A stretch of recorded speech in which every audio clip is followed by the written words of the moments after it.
Christian preacher to be dragged before the Queensland Human Rights Commission over proposed welcome to country ceremony. Now, this is a friend of the show, Dave Pello.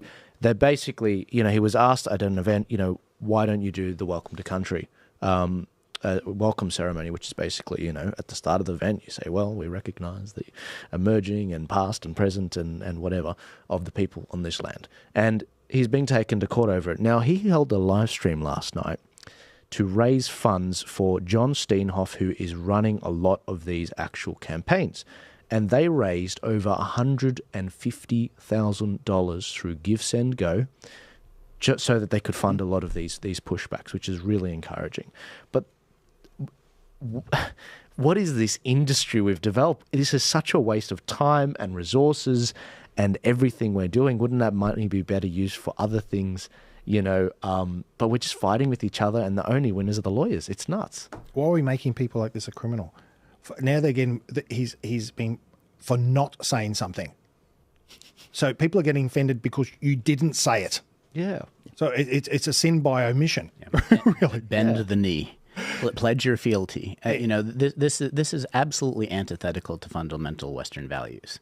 You have what they call the difference between positive rights and negative rights.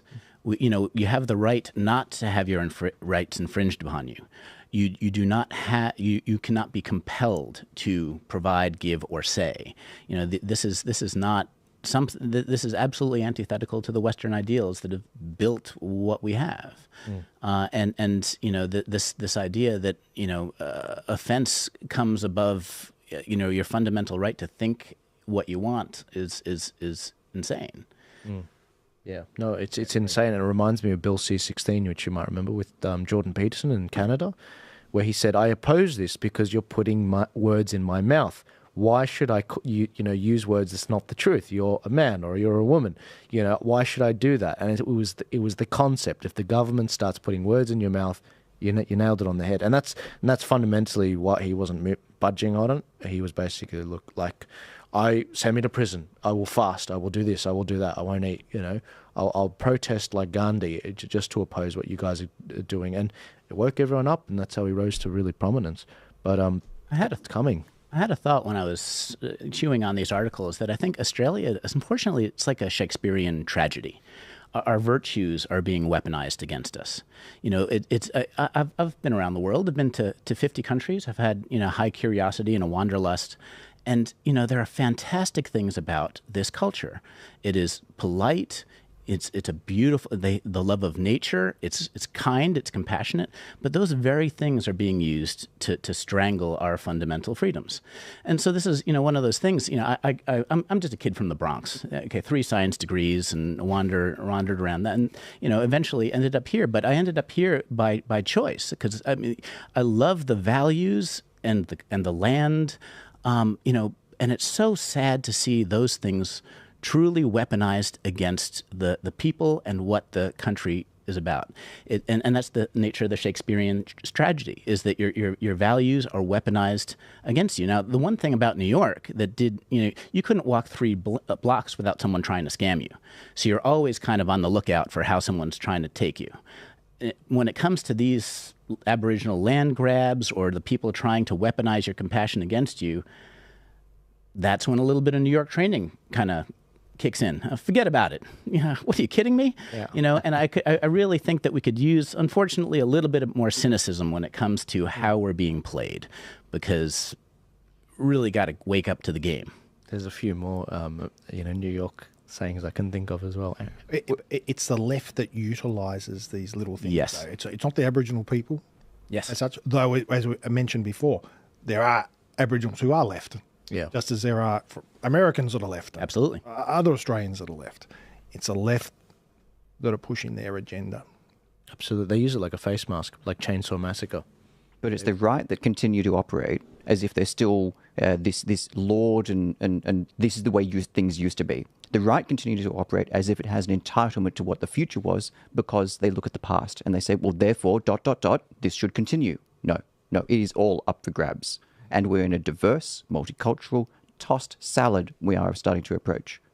Who do you share your views and values with? Where's your pod? because you don't get to say, oh, we're all sort of part of the same pod. Those other pods don't want you. They're their own pod. They've seen you, they've assessed you, and you're not socialist enough, you're not diverse enough. You know, whatever it is that you aren't with them, you've got to now find who your people are. So not the melting pot, but the tossed salad. Exactly. That's where the left is now moving it to. No, really, Muslim votes matter. Their seminars that they're holding, we're no longer melting. Toss salad. Yeah, it's nuts. It's nuts, and it's that. It reminds me of that. You know, speaking of Candace Owens, it reminds me of what she said. You know, the most dangerous day in my life was when I stopped thinking with my skin, and I started thinking with my brain. Essentially, was what she was saying, and that's the point. It's like if you're an Aboriginal man or woman, you're not meant to think certain things. It's the same reason why it's silly to think that I would think the same way as a Muslim that looks like me. It's silly, and that's the funny thing about the Muslim world. They don't think the same. They've got Shia, Sunnis, Alawi, different denominations, and the same with the Christian world. You've got Protestant, Pentecostal, you know, Coptic, Anglican, Catholic. I mean, it's nuts. And it's like, oh, no, if you're this, you have to think the same way. It's a trope. It's race hustlers. It's religion hustlers that are driving this because there's money in it. There's lots of money in it. Grants. There's anti-terrorism money that you can get through grants in Victoria. There's money with regards to, you know, these Aboriginal grants that never make it to the grassroots. And that's what people like Alec Dumaji, head of his tribe, actually say.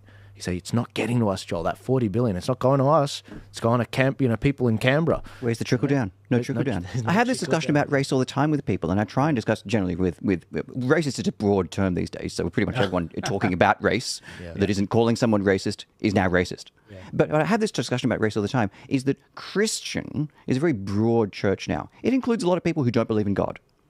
And it includes people that you would be identified as a Christian. If someone would look at you and say, oh, you're a Christo-fascist or whatever it is now. That is now a broad church. They are now your people.